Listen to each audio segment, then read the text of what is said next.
করে দিন, তোমরা ওরকম ভাবে ভিড় করলে।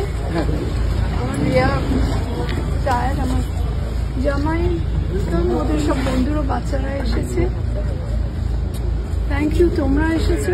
সরি যে তোমাদের এরকম করে ব্যারিকেড করে দিয়েছে, ওপরে আমার এত জায়গা নেই। তোমরা তো আসোই দুজন একজন করে, এসো আবার।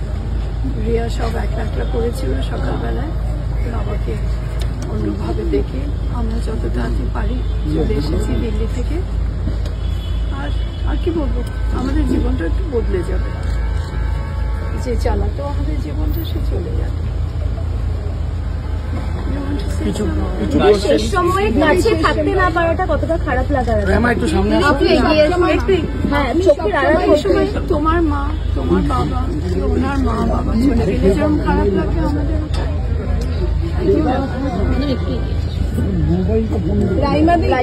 রাইমাদি যদি কিছু বলো, ওখান থেকে আসা মানে সবসময় দেখে রাখবেন, শেষ মুহূর্তে পাশে থাকা এইভাবে হলো না কাজের জন্য, কি বলবে? এখন ইন্টারভিউ দেওয়া যাবে না, না না, দুটো কথা ও বলে দিই।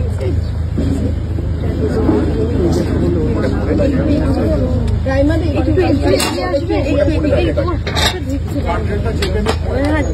না, ওটাই আফসোস, কিন্তু মনে হয় না বাবাকে মিস করবো। আশা করি এখানেই ছিলাম, কিন্তু এইসব তো ইনএভিটেবল, ডেথ ইজ ইনএভিটেবল।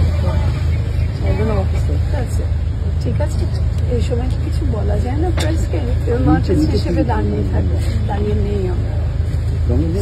এসো তোমরা বাড়ি যাও, পরে দেখা হবে আলাদা সমস্যা। হ্যাঁ।